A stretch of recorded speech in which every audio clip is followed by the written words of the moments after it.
HRN listeners. As we celebrate our 15th year, we are deepening our commitment to giving voice to the next generation of food systems storytellers, and we need your help. Our internship and fellowship programs help activate new possibilities for underrepresented and underestimated young people through experiential journalism, audio engineering, and production training. Through these unique programs, HRN helps food equity stewards build essential workforce readiness skills that expand their potential and foster economic mobility. Please consider supporting these critical programs. And with a minimum donation, you can be entered to win a dinner for two at an amazing restaurant in one of 8 cities and tickets to a concert at a great venue in one of those cities. We have incredible partners across the country who have donated, as they also share our passion for helping to educate the next generation of food systems storytellers. Check out heritageradionetwork.org/15 to donate and enter to win today. That's heritageradionetwork.org/15 to donate and enter to win today. And make sure you donate before March 31st. Thank you. You're listening to Heritage Radio Network. With more than 30 weekly podcasts, HRN has something for every food lover. Learn more at heritageradionetwork.org. This episode is brought to you by Hearst Ranch, grass-fed beef raised on California's Central Coast. Available seasonally at select Whole Foods markets. Learn more at HearstRanch.com. This episode is brought to you by Wisconsin Cheese. We've been making cheese in Wisconsin since before we were even a state, which may be one reason why we win so many awards for it. It's what happens when a whole state dreams in cheese. Find your next favorite cheese at wisconsincheese.com.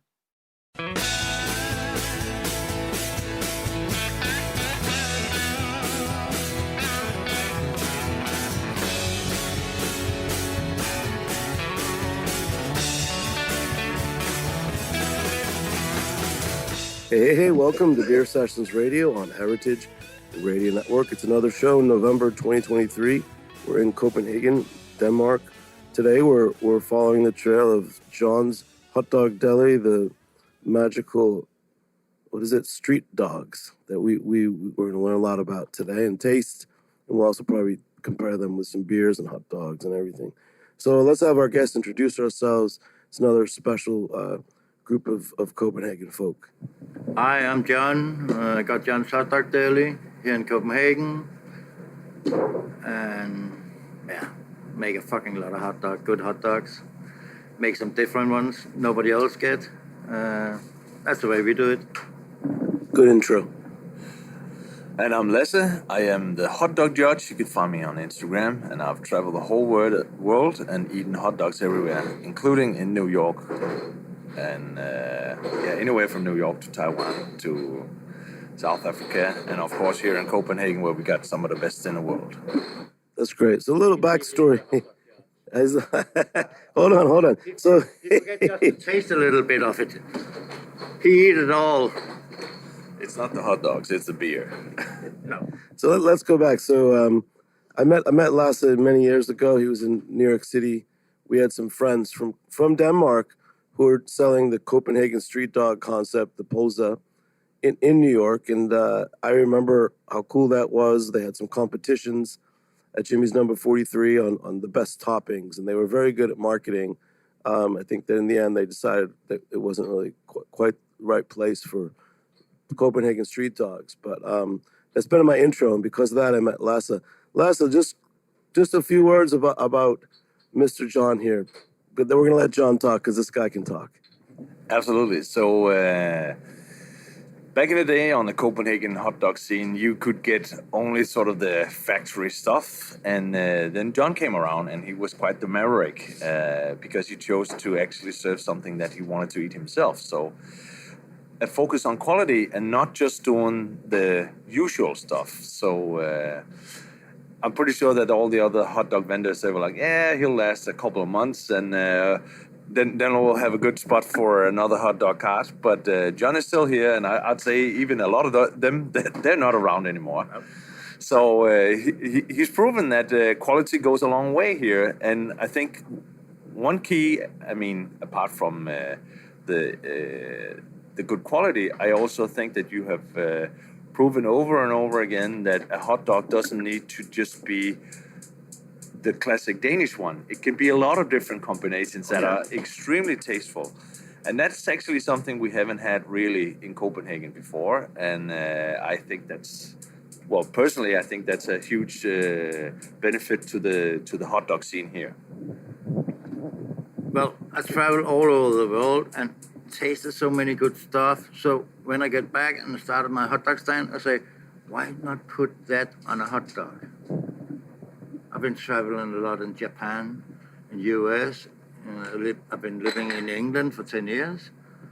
And all those toppings they use for almost everything, why not put it on a hot dog?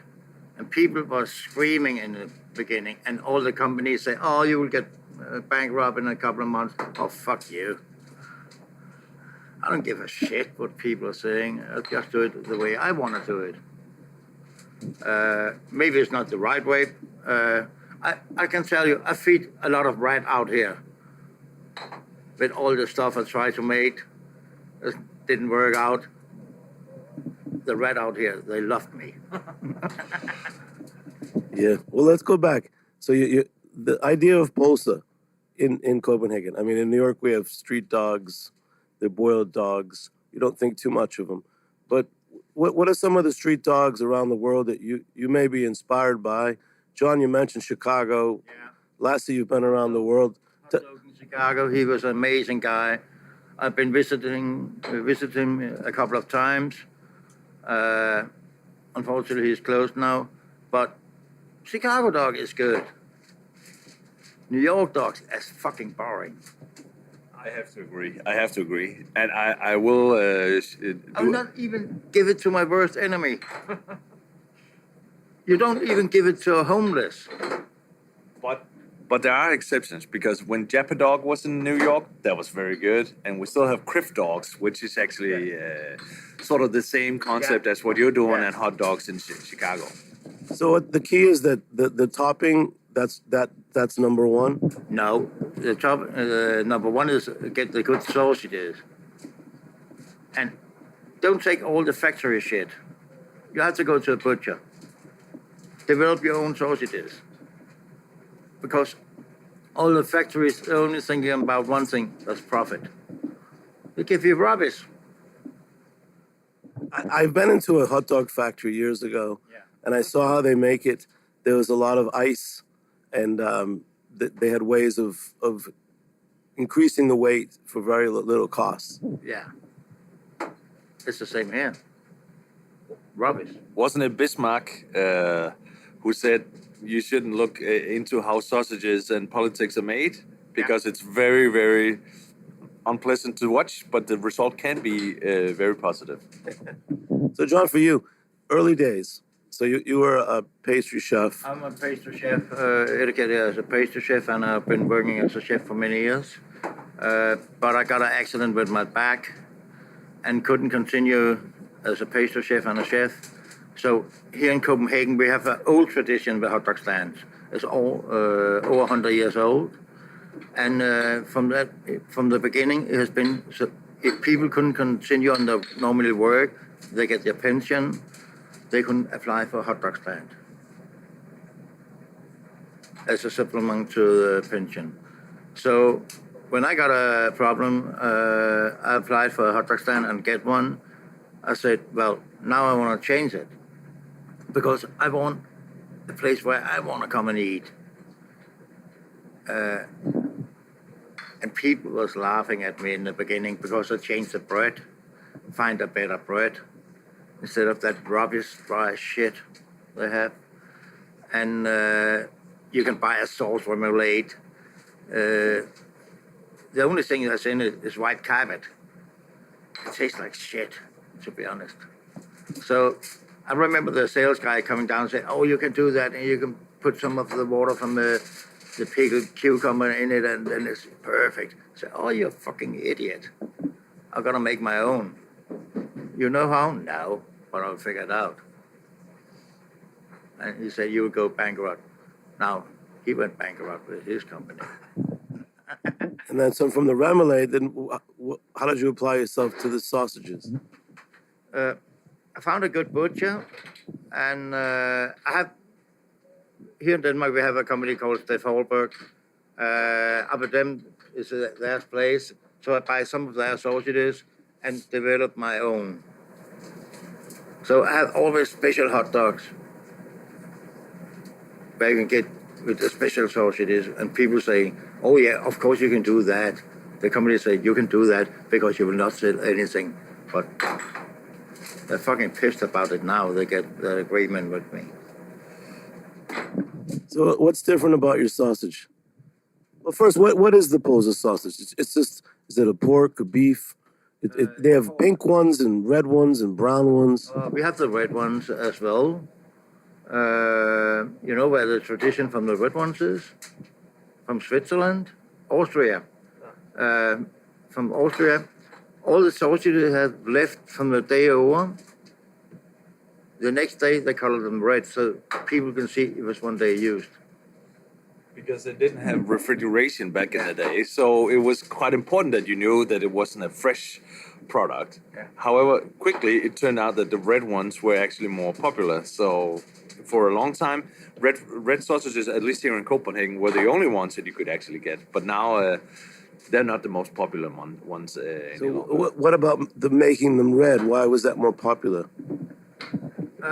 They were cheaper. They were cheaper. They were cheaper because they were leftover from the day before. Yeah. That's the way they started with the red sausages. And now it's the Swedish, they eat red sausages and children. And we have the old generation, they love red sausages as well. But today is a fresh one, it's not a leftover. Yeah, exactly. And I will say that I also think that the quality relatively stood up, so it wasn't a problem that they were a day old because you weren't eating something that was not good, if you could say it like that. It was still good. It was just a way to tell people that it wasn't fresh. And then what are the sausages made of? Are they beef? Are they pork? Pork. All the traditional sausages in Denmark is made of pork.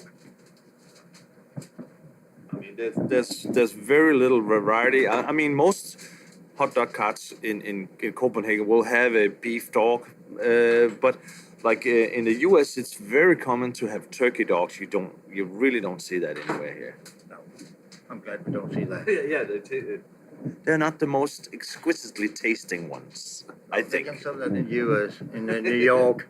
Yes. It's the same with the New York dog. It tastes like shit, sorry to say it, but I mean, I tend to agree. I mean, I'll put it like this: if you go to a hot dog cart in New York, I mean, you're not gonna get a quality hot dog. I will say that even though John is bashing all the standard hot dog carts in Copenhagen, they will serve you a better product. Yeah. I think so. Yeah. A lot better. So how do you serve it? So you've got a custom pork sausage now, and in New York, you know, it's steamed in the water. It's sitting in the water all day. we fry them on a pan. 95% of the products we have is fried. We fry them. It's only the red sausages we steam.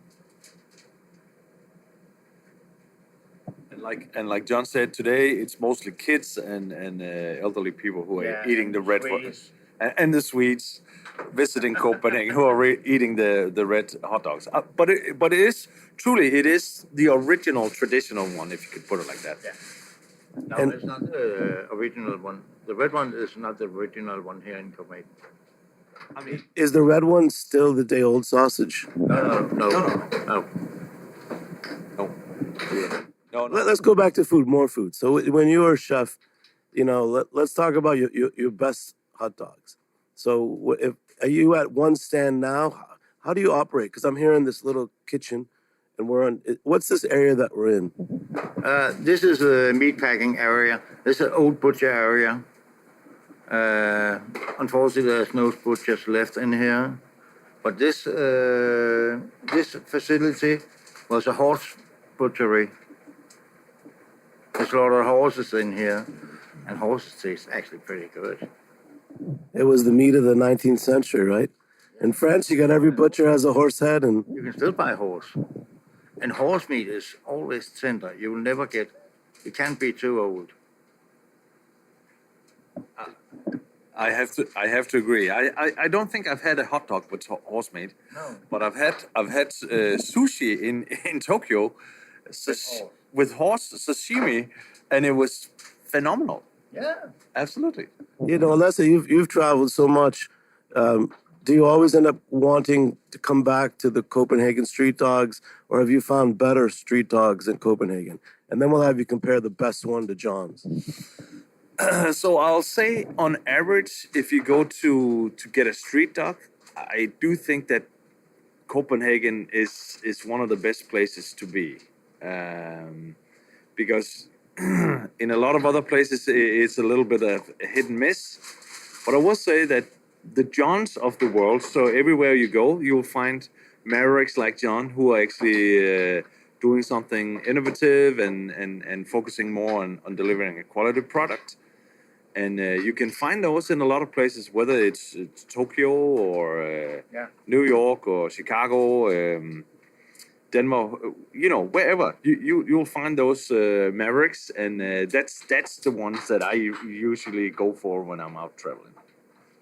And let's talk about a good hot dog. The hot dog itself. For you, what makes a good hot dog and others that you've tried? Because I always like, there's a butcher, then it's like how they process it. In New York, I have the Eastern European butchers. They make a veal hot dog that sometimes I'll take to a barbecue and just grill up. The Danish butchers, I think they're pretty amazing what they're doing with the meat and the pork. The butcher I have is a guy called Gert Nielsen. He has been in here for centuries. Now he's moved out, but the way he does it is amazing. He is really amazing. The quality of the meat is free-range meat. He only use free-range meat for our sausages, and a good quality. Maybe we should just touch on the composition of a traditional Danish hot dog. So we can sort of go from there, because that's essentially what John has done with his hot dog stand. So the traditional one, you of course you have a piece of bread, but it's toasted. It's not cold like you'll get at a New York hot dog stand. It's toasted. In there you'll have a pork wiener, some kind of pork sausage. Traditionally it was steamed. Now it's pan fried.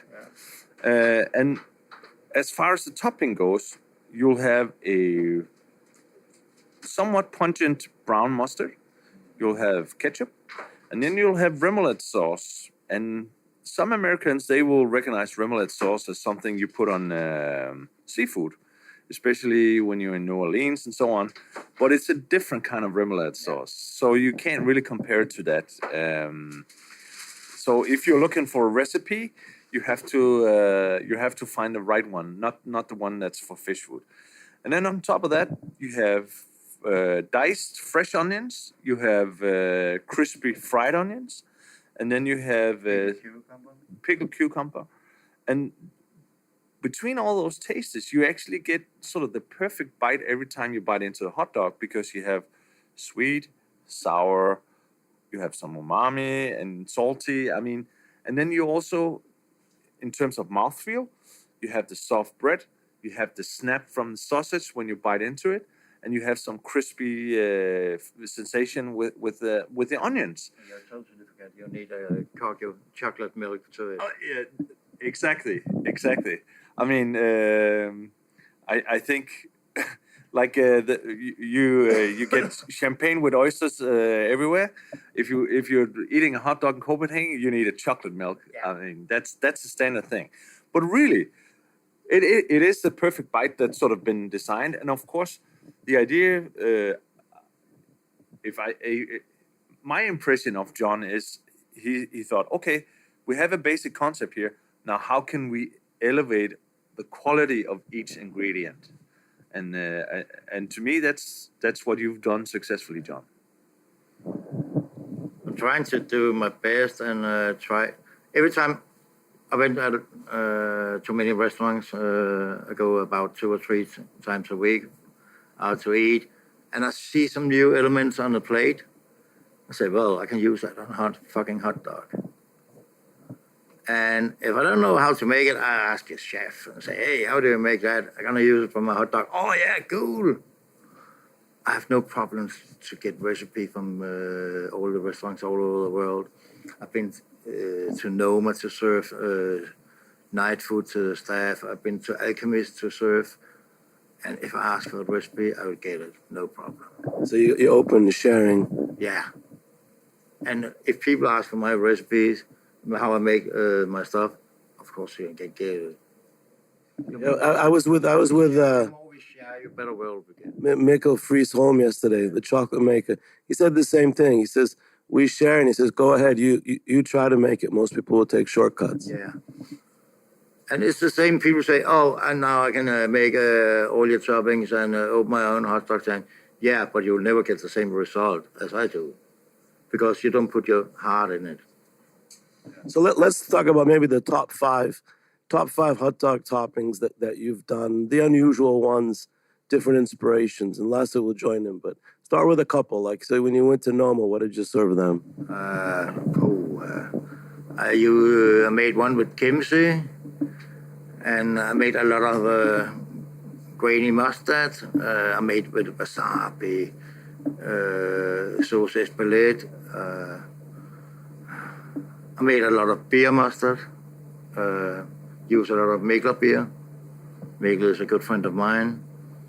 And yeah, all kind of toppings. I pickle a lot. There's nothing you can't pickle or ferment. So everything that we're looking at, these are ingredients that you're cooking with. So we're right here in your kitchen. Yeah, that's my kitchen, my little kitchen.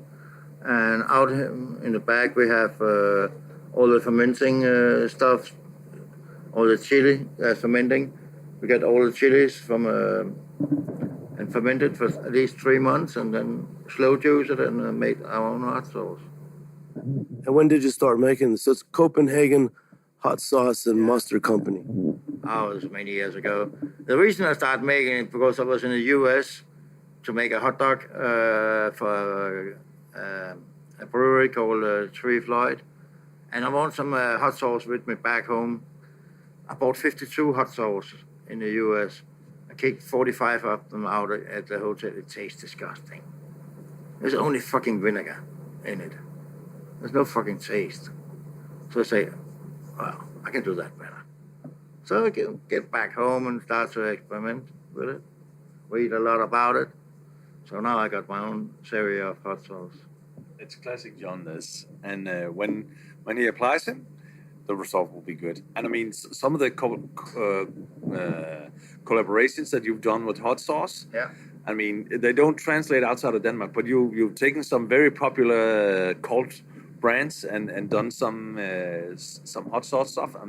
I'm specifically thinking of the Sport Cola, which I mean, I was lucky enough to get one of those from the original batch, and it's amazing. Yeah.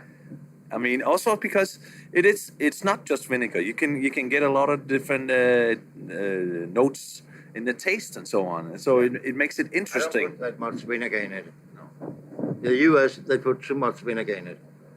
If you take Tabasco, you can't say a bad word about Tabasco. The way they make it, they ferment it and let it stand for at least 5 years and everything. That's perfect, but there's too much vinegar in it. If they reduce the vinegar, it would be amazing.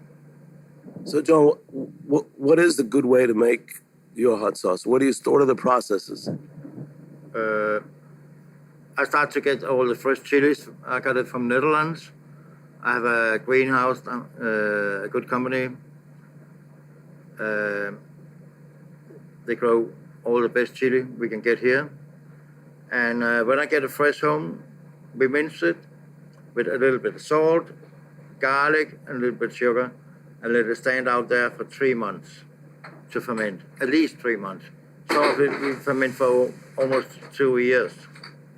Depends on what kind of sauce we're gonna make. After that, we're gonna slow juice it. So we only get the juice out of it. All the pulp that's left, we use for pickling, for sausages and everything else we can use. There's no waste on it. See, I think that's that's a perfect example of how you're thinking here, John. Because then when you make a special hot dog in the hot dog cart with a sausage that's unique, then I mean a lot of times you'll have some of this pulp from the hot sauce production that's actually in the sausage. And I mean, it just works phenomenally. And I mean, I've never heard of anybody who thought of that before. But I guess you also don't have many hot dog guys who also run a hot sauce business. So, I mean, it's an obvious link once you've tasted it. But I don't think that other people are doing it. Why throw it out when you can use it? There's a lot of restaurants that get it. They pickle the herring in it for the chili herring. And there's a small distillery up there. He made chili snaps with it. Yeah. Why not? Why don't you use it?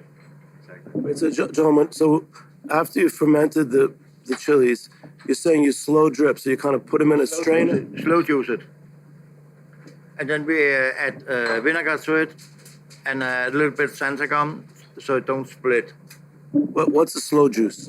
A slow juicing is like a juicer, but it runs very slow, so they don't heat it up. When you heat it up, you lose a lot of flavor. So it's almost like a little press. Yeah, it's like cold pressing, you could really say.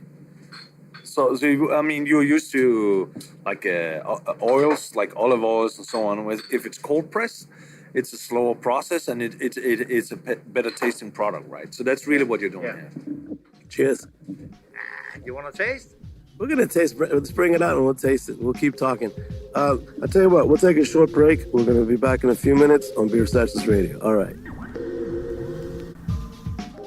Hearst Ranch, in collaboration with Whole Foods Market, is proud to be the presenting sponsor of The Farm Report, a special HRN series in collaboration with the National Young Farmers Coalition. Tune in each week to hear from farmers, policymakers, organizers, and food advocates about all the ways the Farm Bill directly impacts our lives, whether we realize it or not. They'll break down farm policy and talk to young farmers about what hangs in the balance for them as another Farm Bill gets made. Join the coalition to shift power and change policy for the next generation of growers and land stewards. The future of good food depends on it. Learn more at heritageradionetwork.org or wherever you listen to podcasts. We're back, heritageradionetwork.org. Keep going. There's a brewery called Pennyland on Bornholm. She made some, I don't like her beer, it's disgusting, but it has to taste that way, her beer. She made a cherry beer. It's like a sour beer. So I add more cherry to it and a lot of good chilies. So we made a hot sauce for her. I made good stuff. Michaela with his black beer. Another one I made. So our first taste of beer today is going to be the McCullough's black beer hot sauce here. This one is a new one I made. It's a sauce espelette. I've been looking very much forward to tasting this one, actually. Yeah. What is it about this one? Sauce espelette. If you take Piedmont espelette, it's a very mild, like a paprika. Yeah, is it? Are these ones from Spain or? Espelette, like Espelette peppers? No, they are from France. Espelette, yeah. We got the license so we can keep the name. I mean, I'm looking forward to tasting that one. I mean, I've tasted this one before. This one is probably a little exotic, but I'll put my head on the line here and say I'm betting that they're all going to be good. Yeah, well, I guess this is about as close as we're going to get to Mikkel from McCullough's. We're usually a beer show, but we haven't really gone to too many breweries on this trip. I think we really wanted to dive into some of the food personalities, but it shows you here that there's a great overlap with the food and beer and the culture. For you, Lasse, you're out of the country a lot. You've traveled, but what do you think of the food scene here, the food and beer scene? Is it everyone knows each other? Well, Copenhagen is by international standards almost a town. I mean, if you tell people from Copenhagen that, they'll frown upon you. But it's very little. So I'd say everybody knows. Maybe not knows everybody, but everybody will know someone who knows someone. So in that sense, it is a small scene. But I think it's the Copenhagen food scene. I mean, it's really exploded over the last 15 years or so. And there's a lot of interesting things going on. And of course, we internationally it's recognized with New Nordic and Noma restaurants and all this. But of course, there's a lot of stuff going on underneath those sort of top tier level restaurants, gourmet experiences. So something like hot dogs or another venture that I'm into, gravy burgers, the beef sandwich, which is also something that's a bit off and very Danish, but has also seen a huge renaissance in the last 10 years, where it's gone from being sort of a mediocre hot dog stand kind of thing to now it's served in restaurants with cloths on the table and so on. So what's a gravy burger? Is that something you use with horse meat? No. It's beef and actually it has a lot of the elements that you'll find on a Copenhagen hot dog. So the mustard, the ketchup, the remoulade, the raw onions, the crispy onions, and then once you assemble this burger, you douse it in gravy. And it can be any kind of gravy, really. So like a pork gravy or... So you could kind of keep it simmering on a little burner or something. Absolutely. And the thing is, I mean, you can probably envision that it's not easy to eat with your fingers, so you need a knife and a fork. But I think that the taste will make up for it because it's quite the experience. You know, now I keep on talking about horse meat just because the history of butchers, but I think that's another show. But I think we're gonna taste some hot sauces here. But so, John, I love seeing you work, man. I mean, this is a chef in action. You're making the sauces. You're cooking us some ducks. So how do you go about making a specialty sausage? So you have saying there's a duck sausage that you're cooking. This one is a Christmas. We have an old tradition in Denmark to eat dog at Christmas, and I say why not make a sausage with it? So I took 40% of it is confit dog. Another 40% is with outbound dog leg, and then 20% of pork. You need to make a good sausage to bind it. You need a good pork to make a bind. Is that the fat? Sorry? Is it the fat that binds? Yeah, the fat that binds a lot. All right. And what about the pork here? Are you using, like, your butcher that you're working with? Does it specify the pork, or how far do you get into choosing the meats? Sorry, one more time. So your butcher who's making your sausages, how involved do you get in picking the meat or the sourcing? I exactly tell him what kind of meat I want. And he make it straight after my recipe. There's no problem. Yeah. I told him I only want free-range pork. I get only free-range pork. I get the cut I want, and no problem. Hey, let's go back to your friend Mikkel here. Yeah. So we do a beer show. We're not going to talk to Mikkel on this trip, but how important is beer and sausages in Copenhagen? It's very important because Mikkel has the beer festival, and I've been there for the last 12 years to make a hot dog for the beer festivals. I made build your own dog at the beer festival. I put up a table like this, put up 20 different kinds of toppings. People get the bun, the sausages, and build their own dog. Wait a minute. You're the guy serving hot dogs at the Copenhagen beer festival. Yeah. I heard about you. Some American expats said that they volunteered. So we're going to volunteer at McKellar's festival. They ended up serving the hot dogs, and they thought it was the thrill of their lives. Yeah, that's cool. Man, that is cool. You're the guy doing that. What do you think about that, Lester? I mean, how many sausages did you serve at the Copenhagen Beer Festival? A couple of thousand. What's that operation like? So we're here now and here. Do you heat the sausages? What is the cart like? I want to know about the cart and then how you expand up to a festival model. Well, up to the carts are standing up there now. They're standing in front of Deli. We have it down here. We drive it home every day and clean it. In the morning, she's coming in the morning and fill it up and everything. Drive it up there.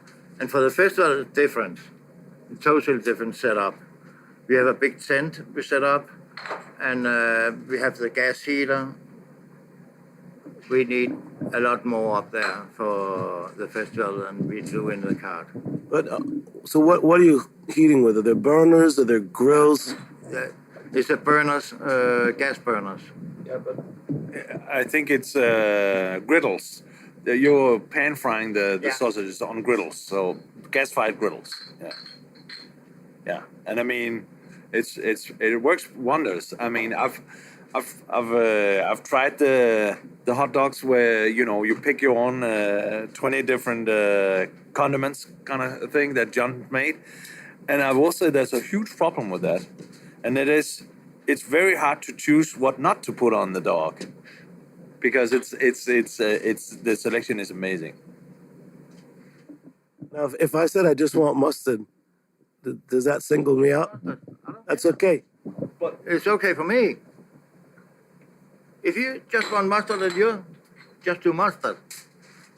People can do what the fuck they want with the hot dog. Put that they want on it.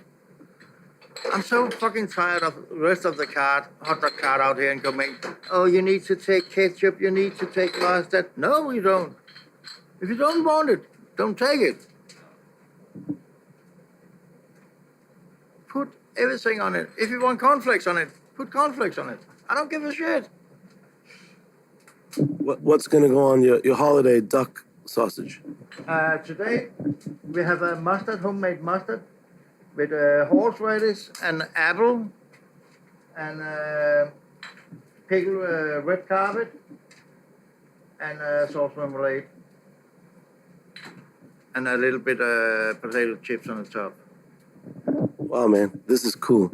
I don't know what I imagined. I think I've seen commissaries in New York where, they come in with there's a bin of already made the sausage and the sauerkrauts and everything, and they clean the carts and then they go out the next day.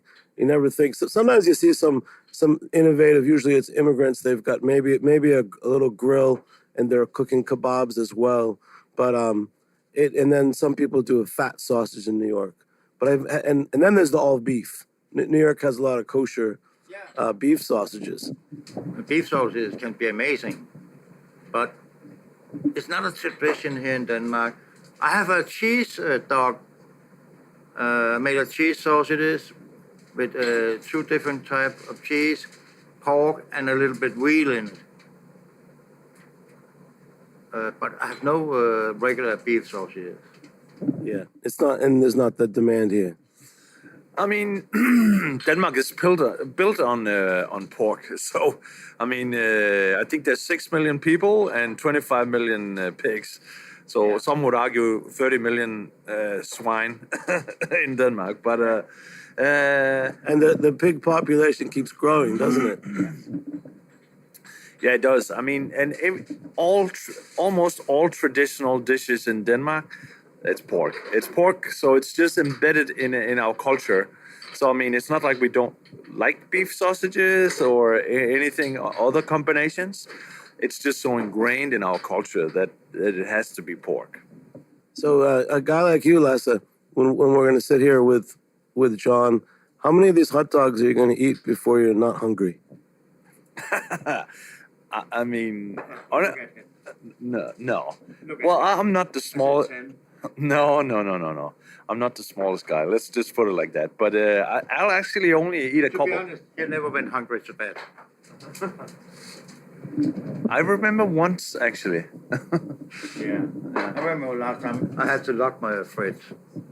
Every time Lasse is down here, we had put a lock on it. I'm not sure that's entirely true, but it's a good story. You went hungry once for bed, Lasse. Yeah, maybe once. Why? I don't know. I'm learning the old Danish traditions. You have to lock the fridge so that someone doesn't eat all your food, right?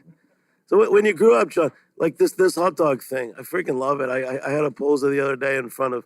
There's a stand outside of the student house downtown. Yeah. I thought it was pretty good. But that's probably typical. What is that bread? Because I liked it. It did have some rye in it. What's the typical bread? It's probably you got a normal white bread. It's actually boring. When you taste my bread, you can smell it. It also smells. It's baked with butter, like a brioche, but it's much better. And you're gonna put the bun in the skillet as well. Yeah. We're gonna heat up the bun. Always when you get a hot dog here in Denmark, or if you just buy a sausage on a plate, the bun will be warm. You know, one thing similar that took off in the Northeast the last 10 years, and lobster rolls. Yeah. You're having lobsters. You heat the bun up with butter. Yeah. And a lot more toppings. Toppings has become what people put on lobster. People here that make lobster rolls, lobster dog, and it can be good. Unfortunately, I can't eat lobster because I have allergy to that, shellfish, but it looks amazing. Yeah. Well, back to beer. So, what kind of beers do you drink with the sausage? You can mention other breweries too, because we know McCullough. Are there? Brew house. Amager Brew House is amazing. They make a lot of good beer. We have another brewery called Flying Couch. Small microbreweries, but they're amazing. I'll say there's happened a lot on the beer scene in the last couple of years, and of course, Mikkeller is the big one internationally, but there's a lot of interesting beers happening. There's also some guys they open up over here. They're called Open. They make some pretty interesting beer, I think. John doesn't look like he's too impressed. No, Philip over there, no. That's boring beer. That's fucking boring. What do you like? What styles do you like? Do you like black beer? I had some good brown beer the other night. I like black beers. I just like a small amount of it. But some of the barrel aged Mikkel made and all the other guys made, that's fucking amazing. You can get a barrel aged from Amager called Double Black Mash, with your bag. You can use drink at the hotel. That's an amazing one. Sounds good. I was drinking a simple brown ale the other day at the Hop House. I can't remember the name, but I liked it. I went to the Hop House. It was on Amabro, Amabrogo, and I was really happy. 30 years ago, I worked there. It was a nightclub called Marcel Bodega. I was the doorman down there. Well, I liked it because some of the expats, I know one of the guys who volunteer at your hot dog stand. Yeah. They wanted to meet there, and I loved it because I didn't recognize the names of any of the breweries. They were all European, mostly Danish. I was so impressed with the craft beer scene out here. And most of all, my favorite beer was the brown ale. A lot of the ladies were coming in and ordering the sour beers. Typical mix of craft beer. But the brown ale was spot on. It was just what you wanted, a 4 or 5%. I loved it. Yeah, but I never understand sour beers. I don't know why, but I never understand it. Yeah, I like the strong. We remember a McKellar from when he had those really strong imperial stouts, different types of coffee beans. Yeah. Some of them were the marketing. The marketing was interesting. The civet type. He makes a lot of good beers. Breakfast stout. Actually, on the stout, I love the story of the vanilla stout, which happened by accident. Because they were gypsy brewing it, and there was a Norwegian brewer, and I think they had missed. I don't know if they had written it wrong in the recipe or he had read it wrong, but he ended up putting 10 times as much vanilla in there as the recipe called for. But actually, the product tastes surprisingly good, and it's definitely not something you'll get in a lot of places. I really like that one. The vanilla shake. Yeah. Oh, yeah. Thank you, mate. All right. Well, a couple more things. The questions about the hot dog trade.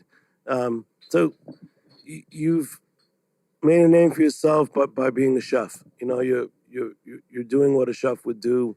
You're sticking with your own.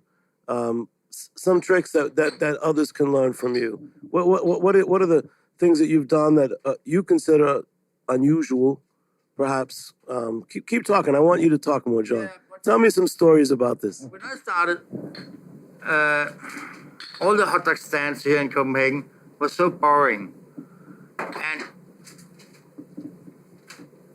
I was so fucking tired of it because they made commercial from a Danish company, maybe Steff Holberg or Langelænder, big companies that sell hot dog. But they didn't sell their sausages. They buy it from the cheaper company and sell it as a Steff Holberg because they want to make profit. That's not okay. So I said, I want to change it. And at that time, there was 65 hot dog stands, and the 59 of them hated me when I started because I changed everything. I told them they were fucking idiots. I don't care. I didn't go into this business to get friends. I got into it to make a good business. And it's a good business now. So I don't give a shit what people are saying. I do it my way. And if they don't like it, turn around and go away. I don't give a shit. And tell us about the meat market area here. When did you come in here and start working? It's about 11 years ago we get in here. There's a Steff Holberg that got the place, so we can rent in. I was in København before. Amazing place as well. And unfortunately now we have to move. They sold it. They don't want to be in here anymore. So we have to find a new spot. Fuck that. We'll find a new spot. Yeah, but your operations, I mean, you've got a simple kitchen, refrigerator. I mean, how much do you need to run your back of house? I need a lot more because I made a lot of stuff myself. We can go out here in the hall and see, you can see what I got here and what there's two other guys out here with hot dog stands. You can see what they got. They got nothing because they don't make anything. They buy everything from a can and everything. Oh, we can use. So right now your assistant is making, are you bottling the sauces here and labeling them? Yeah, we are both bottling. We produce everything here. That's amazing. What do you think, Lasse, being in a place like this? What are a couple other places around the world that have stood out for you? Do you get to be this close and really see what they're doing? Oh, let's grab the gear. Hold on. We'll take one more break and just pause. Take a short break. We're back in a few minutes on Beer Sessions Radio.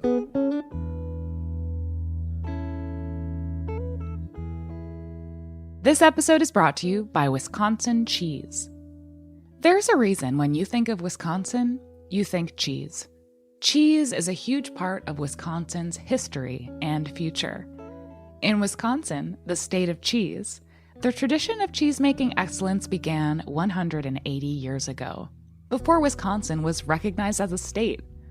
Immigrants traveled to settle in this lush green hills of Wisconsin, bringing their cheese-making traditions with them. These storied skills, combined with the freshest milk available, created a cheese-making culture that is uniquely Wisconsin. Wisconsin's 1,200 cheesemakers, many of whom are third and fourth generation, continue to pass on old world traditions while adopting modern innovations in cheese-making craftsmanship. Find your next favorite cheese at wisconsincheese.com. Hey, welcome back to Beer Sessions Radio. We're coming back. We're walking around the hot dog factory here, John's Hot Dog Deli. We're in the office with John. This is quite neat. There's a little bit of rock and roll here. He's got imagery. He's showing us how he makes them. Yeah, just make some more labels. He's printing the label. This is the Copenhagen hot sauce. It's the Espelette. I remember when a chef friend of mine, Philip, first started using Espelette pepper. I think he was using it on the pork. Yeah. This is about 12, 15 years ago. He's got a lot of alcohol. Is the alcohol you cook with that, or is that for drinking and friends? I get a lot of alcohol, but I don't drink it. Yeah, I drink old port. I love old port. I like the old port A lot too. of makeup beer and everything. So you like old port, you like imperial stouts, Yeah.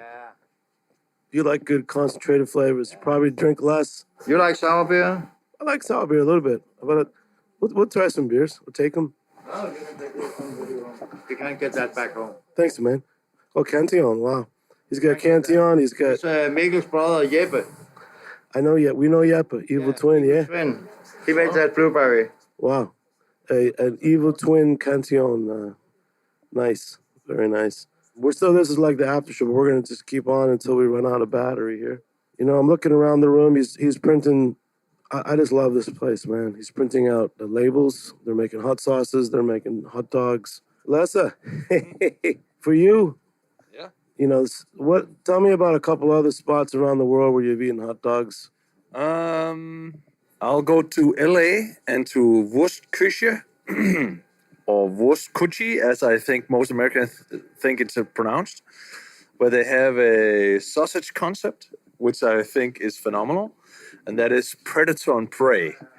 So they'll mix the meat and the sausages so you can get like rattlesnake and rabbit, alligator and pork and so on. And it's actually quite the experience.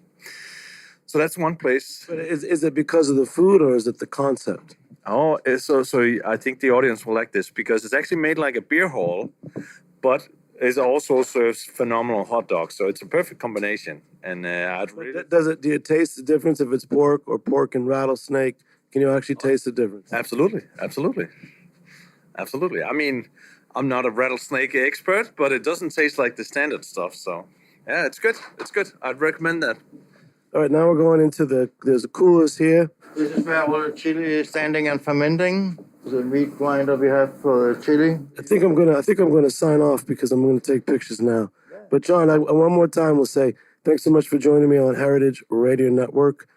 Big shout out to John and Lasse. You guys say goodbye. Thank you for joining us, and it was nice to meet you all, guys. John's Hot Dog Deli. And come to Copenhagen and get a hot dog and a beer. Thanks. And Lasse, the hot dog judge. Thanks so much, Armin Spengen, engineer, Jimmy Carboni. Catch you next time on Heritage Radio Network. Thank you. Beer Sessions Radio is powered by Simplecast. Thanks for listening to Heritage Radio Network. Food radio supported by you. Keep in touch at heritageradionetwork.org/subscribe.